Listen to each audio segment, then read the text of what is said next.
Hello friends, हम लोग SCERT book से 10th क्लास की हिस्ट्री पढ़ रहे थे और इसका 3 चैप्टर तक हो चुका है। चौथा चैप्टर हम लोग देख रहे थे। इसका भी 3 पार्ट अपलोड किया गया है, आप लोग जाके देख लीजिए।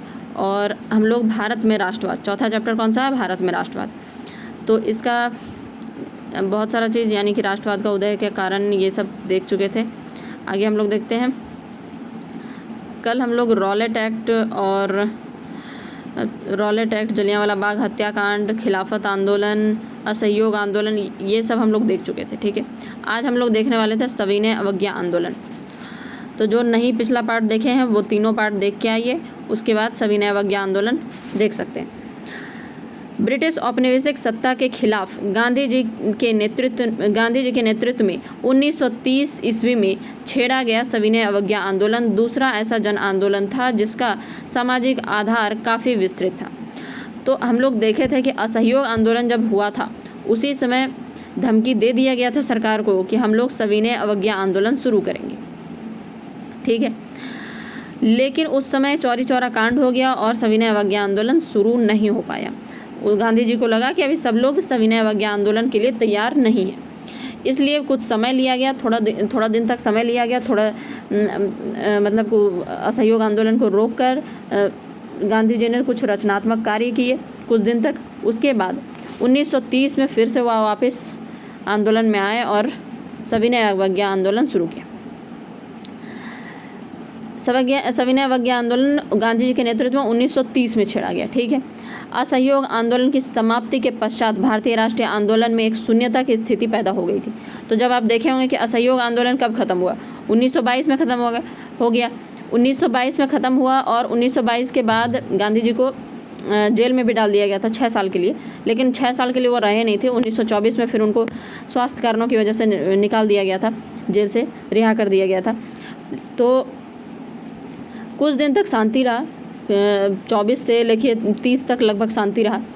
असहयोग आंदोलन के बाद कुछ दिन तक क्या रहा? शून्यता रही। परंतु इसी बीच कुछ ऐसी घटनाक्रम की पुनरावृत्ति हुई जिससे मृतप्राय राष्ट्रवाद को एक नया जीवन प्रदान किया गया। सविनय अवज्ञा आंदोलन के कारण को निम्नलिखित शीर्षकों के अंतर्गत समझा जा सकता है।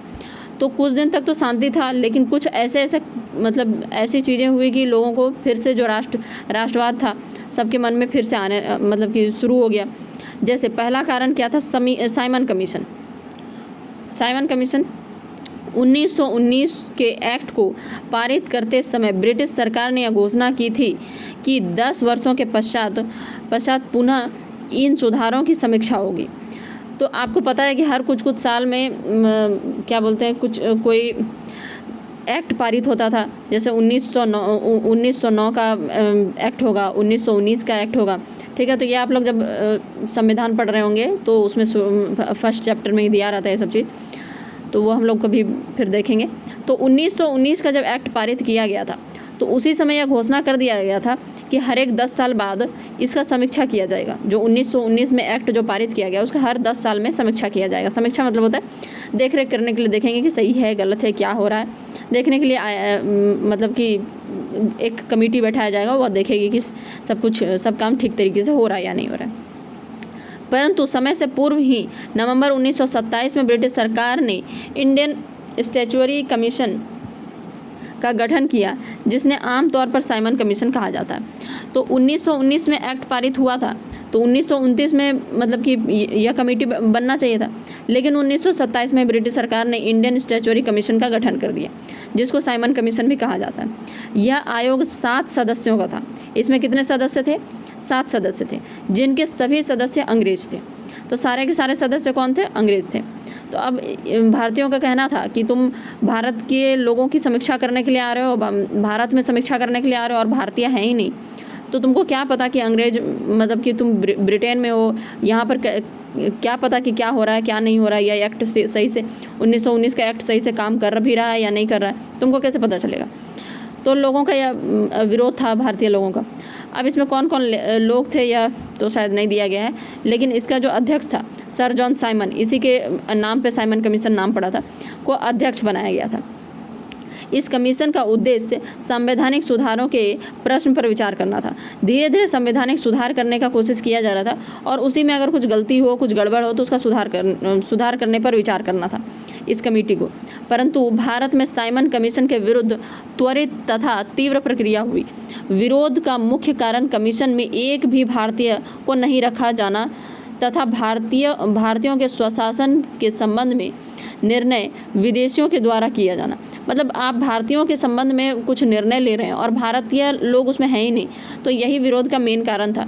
साइमन कमीशन को 3 फरवरी 1928 को बम्बई पहुंचने पर उसका स्वागत काले झंडों, हड़ताल और प्रदर्शनों से हुआ था। तो 3 फरवरी को जब बम्बई पहुंचे साइमन कमीशन, तो उनका स्वागत काले झंडे, हड़ताल और प्रदर्शन से हुआ था। प्रदर्शनकारियों ने साइमन वापस जाओ के नारे लगाए। इस प्रकार साइमन कमीशन विरोधी आंदोलन के तात्कालिक रूप में एक व्यापक राजनीतिक संघर्ष को जन्म दिया। अब एक बार फिर देश संघर्ष के लिए कमर कस चुका था। तो यह एक पहला कारण था जिसके कारण सविनय अवज्ञा आंदोलन शुरू हुआ। अब आते हैं नेहरू रिपोर्ट पे। नेहरू रिपोर्ट। साइमन कमीशन के बहिष्कार के समय तत्कालीन भारत सचिव लॉर्ड बर्कनहेड ने भारतीयों को एक ऐसा संविधान निर्माण करने की चुनौती दी जो सभी दलों एवं गुटों का मान्य हो। तो नेहरू रिपोर्ट क्या था? जब सब लोग साइमन कमीशन का बहिष्कार कर रहा था, तो उस समय भारत सचिव जो था लॉर्ड बर्कनहेड, उसने कहा कि भाई तुम कांग्रेस से यह कहा कि तुम लोग ऐसा, कांग्रेस से नहीं पूरे भारत के लोगों से ऐसा कहा कि तुम लोग ऐसा कोई संविधान का निर्माण करो जो सभी दलों को मान्य हो, सारे गुट मतलब कि जितने भी दल हैं, जितने भी गुट हैं, सबको मान्य हो। भारत सचिव की चुनौती का जवाब देने के लिए कांग्रेस ने फरवरी 1928 में दिल्ली में एक सर्वदलीय सम्मेलन का आयोजन किया। तो इस चीज़ का जवाब देने के लिए जो चुनौती दिया गया था कि तुम लोग ऐसा कोई कानून बना के दिखाओ, इस चुनौती का जवाब देने के लिए कांग्रेस ने फरवरी 1928 में दिल्ली में एक सर्वदलीय सम्मेलन का आयोजन किया। ठीक है, इस सम्मेलन में मोतीलाल नेहरू को अध्यक्ष बनाया गया। इस सम्मेलन में यह जो सम्मेलन था सर्वदलीय सम्मेलन का मतलब इसमें सभी दल शामिल होंगे, कांग्रेस हो, मुस्लिम लीग हो, फलाना ढिमकाना जो भी हो, सब लोग आ जाए।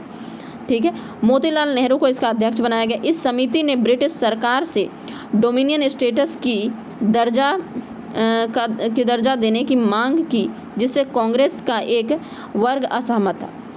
तो डोमिनियन स्टेटस जो मांग रहा था उसमें, लेकिन एक जो जिससे कांग्रेस का एक वर्ग असहमत था। ठीक है, यह जो दर्जा मांगा जा रहा है उससे एक वर्ग असहमत था। यद्यपि नेहरू रिपोर्ट स्वीकृत नहीं हो सका, लेकिन इसने अनेक महत्वपूर्ण निर्णय को जन्म दिया। तो यह तो जाहिर सी बात है कि सारे लोग या नहीं, मतलब कि कोई भी कानून बनाइए, कुछ भी बनाइए, सब लोग नहीं मानेंगे। तो यह जो डोमिनियन स्टेटस ब्रिटिश सरकार के सामने रखा गया था कि हम लोगों को, भारतीयों को डोमिनियन स्टेटस दो, कांग्रेस का ही एक वर्ग था जो कि इससे असहमत था।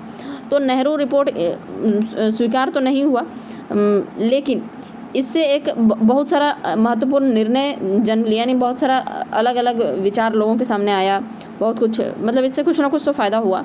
सांप्रदायिकता की भावना जो अंदर ही थी अब उभर कर सामने आई।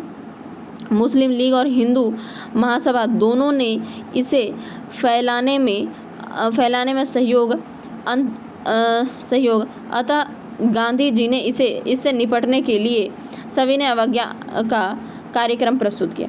तो अब जो था कि जो नेहरू रिपोर्ट जब पेश किया गया सर्वदलीय सम्मेलन द्वारा, तो कांग्रेस ने अपना बताया कि हमको ये चीज़ चाहिए, मुस्लिम लीग ने अपना बताया। तो इससे एकदम साफ सामने आ गया कि मतलब सांप्रदायिकता जो अंदर ही रह रहा था, अभी तक लोग अपना निर्णय नहीं सुना रहे थे, जो अंदर ही था वह एकदम उभर कर बाहर आ गया, उभर कर सामने आ गया। इससे जो हिंदू मतलब कि सांप्रदायिकता और बहुत ज़्यादा फैलने लगी, जिसके परिणाम स्वरूप सविनय अवज्ञा आंदोलन शुरू हो गया। तीसरा कारण था विश्वव्यापी आर्थिक मंदी का प्रभाव। 1929-30 में विश्वव्यापी आर्थिक मंदी का प्रभाव भारत की अर्थव्यवस्था पर बहुत बुरा पड़ा। मूल्यों में बेतहाशा वृद्धि हुई, भारत का निर्यात कम हो गया, लेकिन अंग्रेज़ों ने भारत से धन का निष्कासन बंद नहीं किया। भारत से निर्यात कम हो गया, लेकिन अंग्रेज़ों ने भारत से धन का निष्कासन बंद नहीं किया। अनेक कारखाने बंद हो गए, लेकिन अनेक पूंजीपतियों की हालत खराब हो गई। किसान वर्ग तो पहले से ही गरीबी की मार झेल रहा था, परंतु देश का वातावरण सरकार के खिलाफ थी। इस प्रकार सविनय अवज्ञा आंदोलन हेतु एक उपयुक्त अवसर दिखाई पड़ रहा था। तो विश्वव्यापी आर्थिक मंदी या जो विश्व युद्ध हुआ था उसका प्रभाव रहा कि विश्व आर्थिक मंदी 1929-30 के आसपास पड़ा। मूल्यों में बेतहाशा वृद्धि हुई, मतलब इन्फ्लेशन बहुत ज़्यादा हुआ। भारत का निर्यात कम हो गया, यानी भारत से जो माल जाने वाला होता था वह बहुत कम हो गया। लेकिन धन का निष्कासन जो है, यानी कि यहाँ से जो धन भेजा जा रहा था ब्रिटेन में, उस तरह का काम जो पहले चल रहा था, मतलब धन के भले ही आमदनी कम हो गया लेकिन खर्चा उतना ही हो रहा था। अनेक कारखाने बंद हो गए, पूंजीपतियों की हालत ख़राब हो गई। किसान वर्ग तो पहले से ही मतलब कि परेशान था, तो पूंजीपति भी आगे मतलब परेशान हो गए इन सब चीज़ों से। इस प्रकार सविनय अवज्ञा आंदोलन, अब सब कोई परेशान है तो आंदोलन सब करना चाहता है। समाजवाद का बढ़ता प्रभाव। इस समय मार्क्सवाद एवं समाजवादी विचार तेजी से फैल रहा था। कांग्रेस संगठन के अंदर भी दबाव महसूस किया जा रहा था। इस दबाव की अभिव्यक्ति कांग्रेस के अंदर एक वामपंथ के उदय के रूप में हुई। इस प्रकार इस नई प्रवृत्ति के नेता जवाहरलाल नेहरू और सुभाष चंद्र बोस थे। अतः वामपंथी दबाव को असंतुलित करने के लिए एक आंदोलन के एक नए कार्यक्रम की आवश्यकता थी। तो समाजवाद, रूस में आपको पता है कि समाजवाद का प्रभाव बढ़ रहा था। मार्क्सवाद सब जगह पर, मतलब कि मार्क्सवाद का जो विचार था वह फैलने लगा था। तो कांग्रेस के अंदर भी, मतलब भारत में भी इसका प्रभाव पड़ा। कांग्रेस के अंदर भी इस तरह का दबाव महसूस किया जा रहा था कि सब लोग कह रहे थे कि समाजवाद को बढ़ावा दिया जाए। जवाहरलाल नेहरू और सुभाष चंद्र बोस इस समाजवाद को बढ़ाने का काम कर रहे थे। वामपंथ, कांग्रेस के अंदर ही एक दल गठित हुआ जिसको कहते हैं वामपंथ का, मतलब वामपंथी दल गठित हुआ। अतः वामपंथी दबाव को संतुलित करने हेतु आंदोलन को एक नए कार्यक्रम की आवश्यकता थी। क्रांतिकारी, अब चौथा कारण देखते हैं, क्रांतिकारी आंदोलन का उभार। इस समय भारत की स्थिति विस्फोटक थी। मेरठ षड्यंत्र केस और लाहौर षड्यंत्र केस ने सरकार विरोधी विचारधारा को उग्र बना दिया। बंगाल में भी क्रांतिकारी राष्ट्रवाद की गतिविधियां एक बार फिर उभरी। अप्रैल 1930 में चटगांव में सरकारी शस्त्रागार पर क्रांतिकारियों ने योजनाबद्ध ढंग से छापा मारा, जिसका नेतृत्व सूर्य सेन कर रहे थे। इसका उपनाम मास्टर दा था। तो इस तरह का आंदोलन, छोटा छोटा आंदोलन हो रहा था। मेरठ षड्यंत्र केस, लाहौर षड्यंत्र केस, फिर चटगांव बंगाल में एक जगह है चटगांव, वहाँ पर सरकारी शस्त्रागार जो है उस पर क्रांतिकारियों ने छापा मारा। वहाँ से वह सूर्य सेन कर रहे थे, जिसको मास्टर दा भी कहा जाता है। तो इस तरह का जो क्रांतिकारी आंदोलन हो रहा था, क्रांतिकारी आंदोलन कौन कौन से हो रहे थे? मेरठ षड्यंत्र केस, लाहौर षड्यंत्र केस, चटगांव में सरकारी शस्त्रागार पर क्रांतिकारी आंदोलन, मतलब क्रांतिकारियों का योजनाबद्ध तरीके से छापा मार करना, सूर्य सेन कर रहे थे। इस तरह का चीज़ भी हो रहा था धीरे धीरे। और यह जो था, यह किसी न किसी तरीके से एक तरह से आंदोलन, एक बड़े लेवल का आंदोलन मांग कर रहा था। पूर्ण स्वराज की मांग। दिसंबर 1929 ईस्वी में कांग्रेस का वार्षिक अधिवेशन लाहौर में जवाहरलाल नेहरू की अध्यक्षता में हुआ। 31 दिसंबर 1929 के मध्य रात्रि को रावी नदी के तट पर नेहरू ने तिरंगा झंडा फहराया तथा स्वतंत्रता की घोषणा का प्रस्ताव पढ़ा। 26 जनवरी 1930 को पूर्ण स्वराज दिवस मनाने की घोषणा की गई। इस प्रकार पूरे देश में उत्साह की एक नई लहर जागृत हुई। तो हर साल आप लोग जानते हैं कि कांग्रेस का अधिवेशन होता था। तो दिसंबर 1929 में जो लाहौर अधिवेशन हुआ, ये याद रखिएगा कि लाहौर अधिवेशन में ही की अध्यक्षता कौन कर रहा था? जवाहरलाल नेहरू। और इस समय क्या डिमांड किया गया कि 31 दिसंबर 1929 के मध्य रात्रि, यानी कि 12 बजे रावी नदी के तट पर नेहरू ने तिरंगा झंडा फहराया। रावी नदी के तट पर नेहरू ने तिरंगा झंडा फहराया और स्वतंत्रता की घोषणा की। स्वतंत्रता की घोषणा का प्रस्ताव पड़ा। और उस समय भी यह भी डिसाइड किया गया कि 26 जनवरी 1930 को पूर्ण स्वतंत्रता दिवस मनाया जाएगा। तो इससे एक देश में उत्साह जागा फिर से आंदोलन करने के लिए। स्वतंत्रता की घोषणा, अब देखिए ये सब कारण हो चुका था, अब आप देख पा रहे हैं कि ये सारे कारण थे। कौन कौन सा कारण था? साइमन कमीशन आया, वह एक कारण था। उसके बाद नेहरू रिपोर्ट, विश्वव्यापी आर्थिक मंदी का प्रभाव, समाजवाद का बढ़ता प्रभाव, क्रांतिकारी आंदोलन का उभार, पूर्ण स्वराज की मांग, इस तरह का जो चीज़ था, यह सब कारण था जिसके कारण क्या शुरू हुआ? सविनय अवज्ञा आंदोलन शुरू हो गया। स्वतंत्रता की घोषणा के कुछ महत्वपूर्ण अंश इस प्रकार थे। हम भारतीय प्रजाजन भी अन्य राष्ट्रों की भांति अपना जन्मसिद्ध अधिकार मानते हैं कि हम स्वतंत्र होकर रहें। हम यह भी मानते हैं कि यदि कोई सरकार अधिकार छीन लेती है और प्रजा को सताती है तो प्रजा को उस सरकार को बदल देना या मिटा देने का भी अधिकार है। भारत की अंग्रेजी सरकार ने भारतवासियों का अपहरण ही नहीं किया, बल्कि उसका आधार भी गरीबों को रक्त शोषण पर है और उसने आर्थिक, राजनीतिक, सांस्कृतिक और आध्यात्मिक दृष्टि से भारत का नाश कर दिया है।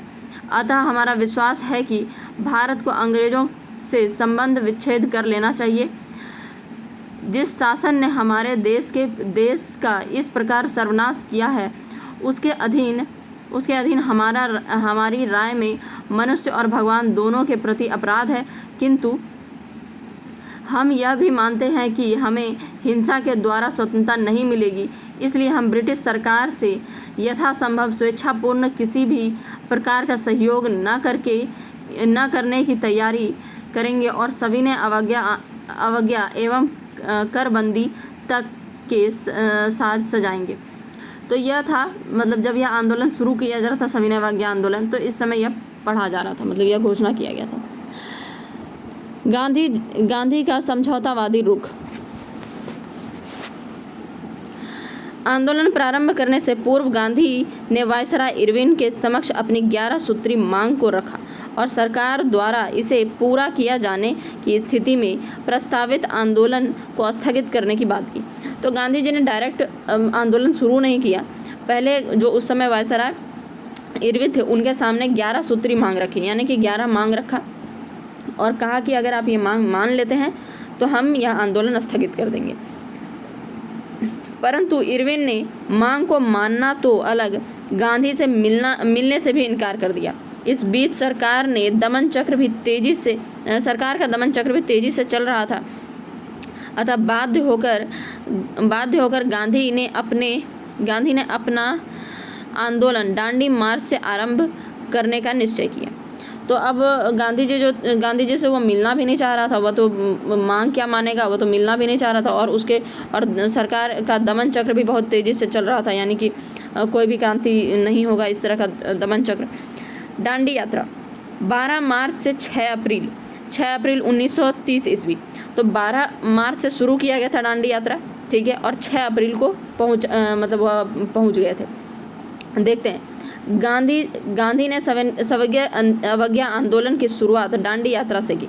12 मार्च 1930 को साबरमती आश्रम से अपने 78 अनुयायियों के साथ दांडी समुद्र तट तक गांधी ने ऐतिहासिक यात्रा शुरू की। तो कहाँ से शुरू किया? 12 मार्च 1930 को, यानी 12 मार्च को साबरमती आश्रम से निकले और अपने 78 अनुयायी, मतलब 78 और अपने साथी के साथ दांडी समुद्र तट था दांडी, वहाँ तक जाने का मतलब सोचा था कि वहाँ तक हम लोग जाएंगे। 24 दिन लगे थे। 250 किलोमीटर की पदयात्रा के पश्चात 5 अप्रैल को वह दांडी पहुँचे तथा 6 अप्रैल को समुद्र के पानी से नमक बनाकर कानून का उल्लंघन किया। तो 24 दिन लगा, 250 किलोमीटर की पदयात्रा थी, 5 अप्रैल को वो पहुंच गए थे और 6 अप्रैल को समुद्र का पानी से नमक बनाया, ठीक है। तो यह डेट्स याद रखिएगा और बाकी सब चीज़ भी कि 12 मार्च को आंदोलन शुरू हुआ, यानी कि साबरमती आश्रम से वह निकले, दांडी यात्रा शुरू हुआ। 5 अप्रैल को वह पहुँच गए थे, 6 अप्रैल को वह वहाँ पर समुद्र के पानी से नमक बनाया। तो ये याद रखिएगा। कितने अनुयायी थे, मतलब उनके कितने साथी थे, 78 साथी थे, ठीक है। 24 दिन लगा था और 250 किलोमीटर था, तो 250 किलोमीटर भी याद रखिएगा। सब कुछ इसमें याद रखने वाला चीज़ है। हर जगह नमक कानून का उल्लंघन किया जाना, ये सॉरी यहाँ पर थोड़ा पढ़ देते हैं। बनाकर ना आंदोलन का कार्यक्रम इस प्रकार था। आंदोलन का कुछ कार्यक्रम होता है कि क्या क्या करना है, तो वह इस प्रकार था। देखिए यहाँ पर कम से कम 7, 8, 9 दिया गया, 8, 9 ठो। हर जगह नमक कानून का उल्लंघन किया जाना, तो हर जगह पर नमक कानून उल्लंघन किया जाएगा, यानी कि नमक बनाया जाएगा। छात्र स्कूल एवं कॉलेज का बहिष्कार करें, जितने भी छात्र हैं वह स्कूल कॉलेज का बहिष्कार करें। विदेशी कपड़ों को जलाया जाना, ठीक है, यह सब हम लोग असहयोग आंदोलन में भी देखे थे। सरकार को कोई कर नहीं अदा किया जाना चाहिए, सरकार को टैक्स नहीं दिया जाएगा। औरतों को शराब की दुकानों के आगे धरना देना चाहिए, जितने भी औरतें हैं उनको शराब की दुकान के आगे धरना देना चाहिए।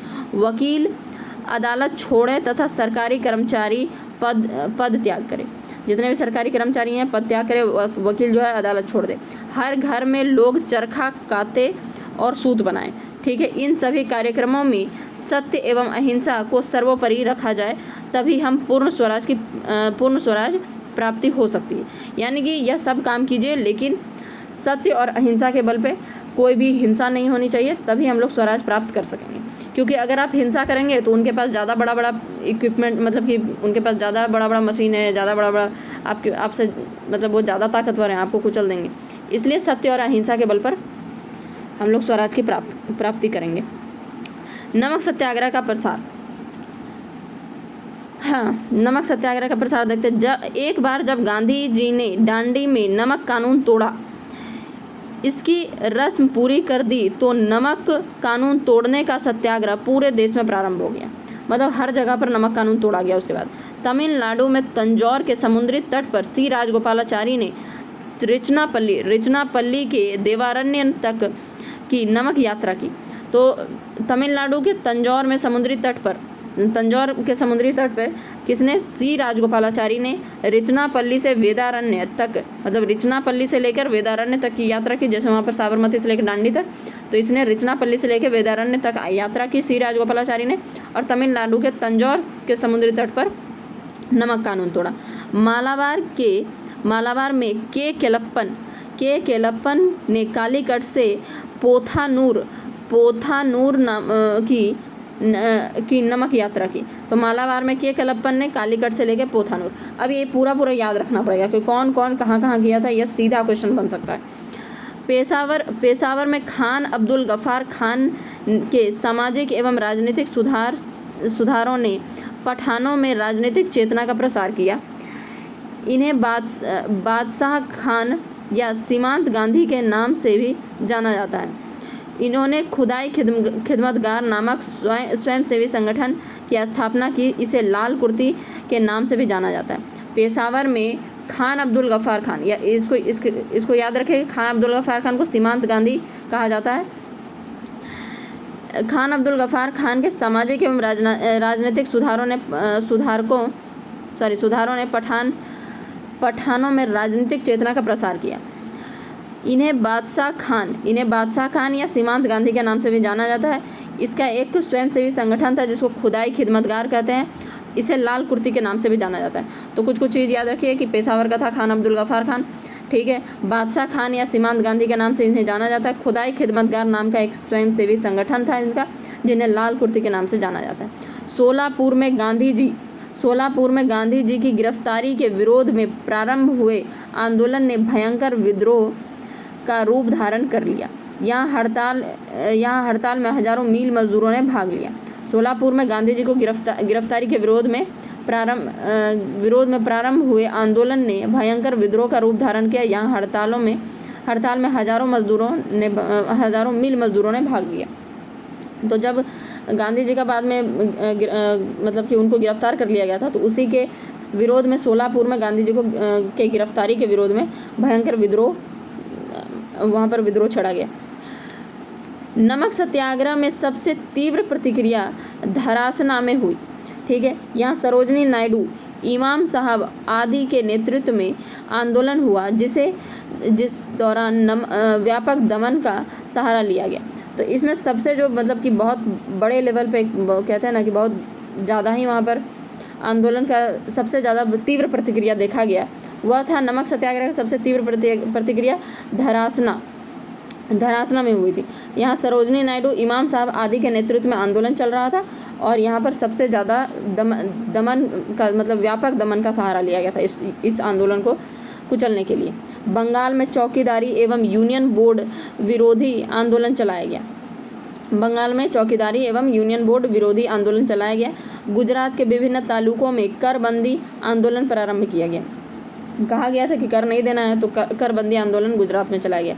असम में कुख्यात कनिंघम सर्कुलर के विरोध में छात्रों ने एक शक्तिशाली आंदोलन चलाया। तो एक कनिंघम सर्कुलर था जो कि असम में चलाया जाता था, उसके विरोध में छात्रों ने शक्तिशाली आंदोलन चलाया।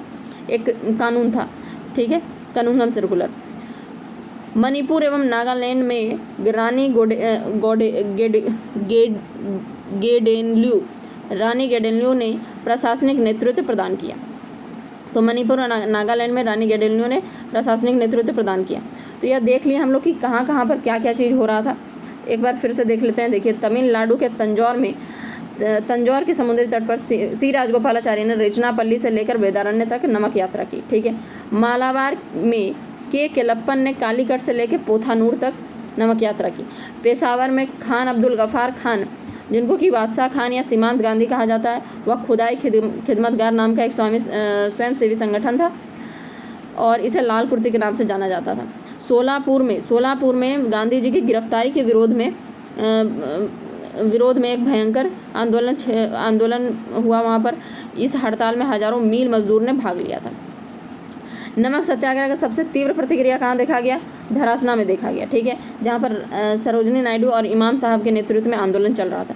बंगाल में चौकीदारी एवं यूनियन बोर्ड विरोधी आंदोलन चलाया गया। गुजरात में विभिन्न तालुकों ने करबंदी आंदोलन चलाया। असम में कनिंघम सर्कुलर के विरोध में छात्रों ने शक्तिशाली आंदोलन चलाया। मणिपुर एवं नागालैंड में रानी गेडेनल्यू ने के प्रशासनिक नेतृत्व प्रदान किया। तो इन सब जगह का याद रखिएगा क्या क्या हो रहा था। अब हम लोग आगे आते हैं बिहार में आंदोलन का प्रसार। क्योंकि अब बिहार बोर्ड का बुक ही है, तो ये बिहार वाला बहुत अच्छे से याद रखने का ज़रूरत है। बिहार में समुद्री तट नहीं होने के कारण चौकीदारी कर के विरोध में आंदोलन प्रारंभ हुआ। तो बिहार में तो कोई समुद्री तट है नहीं, तो नमक कहाँ से बनाएंगे? तो वहाँ पर चौकीदारी कर के विरोध में आंदोलन प्रारंभ हुआ। सिवान जिले में चौकीदारी कर विरोधी आंदोलन का नेतृत्व गंगा प्रसाद राय ने किया। तो इसका नाम याद रखिएगा कि चौकीदारी कर का नेतृत्व कौन कर रहा था? गंगा प्रसाद राय, सिवान जिले में, ठीक है।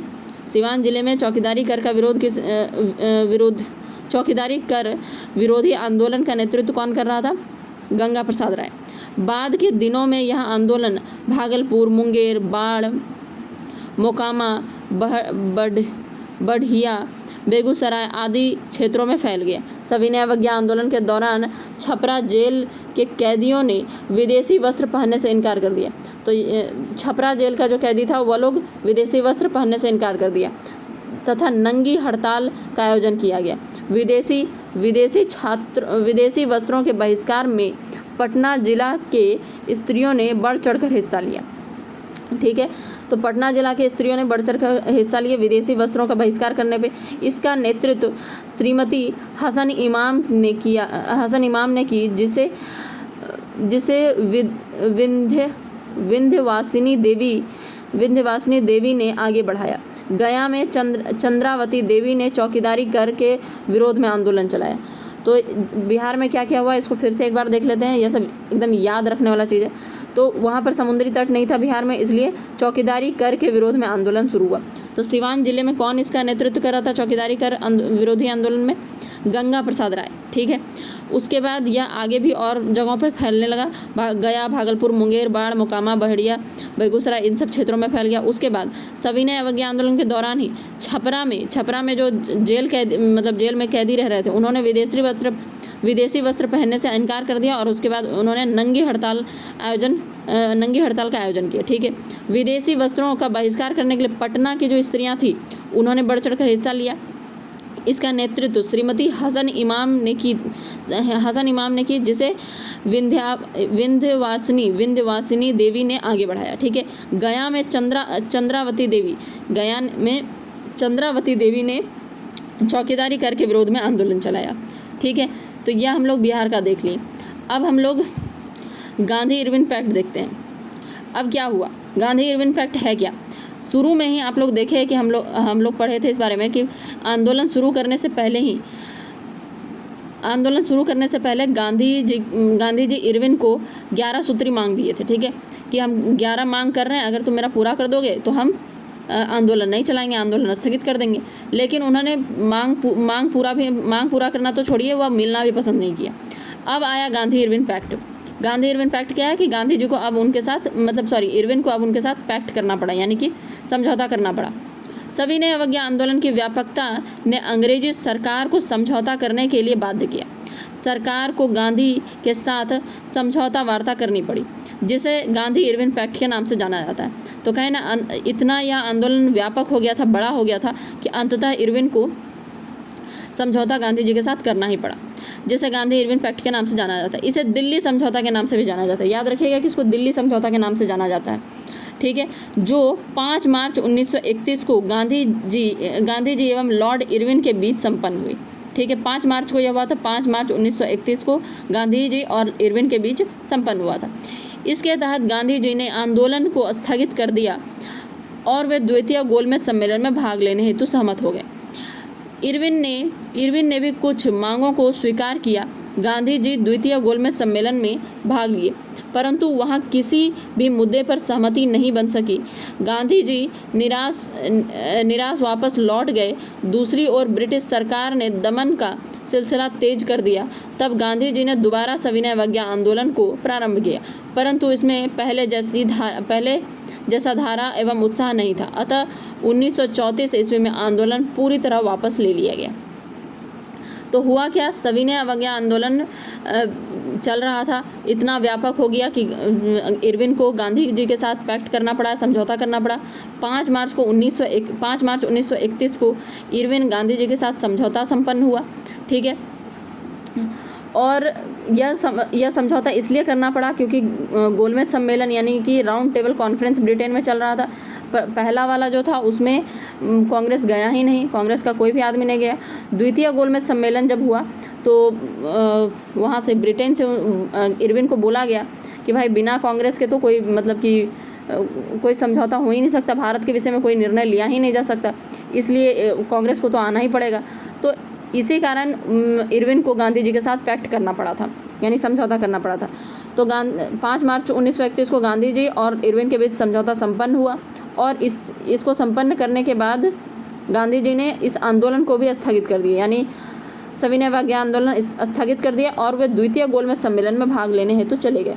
ठीक है, लेकिन वहाँ पर उनका कोई भी मांग यहाँ पर तो इरविन ने इनका कुछ मांग स्वीकार कर लिया था, लेकिन जब वो द्वितीय गोलमेज सम्मेलन में गए तो वहाँ पर भी किसी भी मुद्दे पर उनका सहमति नहीं बन सका। यानी कि द्वितीय गोलमेज सम्मेलन में वो गए तो वहाँ पर कुछ भी उनके हिसाब का नहीं लगा और वहाँ पर सहमति नहीं बन सका, जिसके कारण वो निराश होकर वापस लौटे और फिर से गांधी जी सविनय अवज्ञा आंदोलन प्रारंभ कर दिया।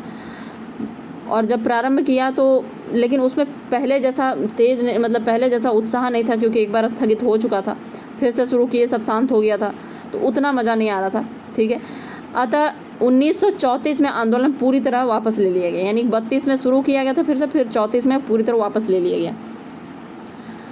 ठीक है, तो सविनय अवज्ञा आंदोलन के परिणाम, इसका कुछ परिणाम रहा जो कि अभी बहुत लंबा चला जाएगा अगर आज हम लोग पढ़ें तो, इसलिए अब हम लोग नेक्स्ट पार्ट में पढ़ेंगे, देखेंगे कि सविनय अवज्ञा आंदोलन का क्या परिणाम रहा। Thank you.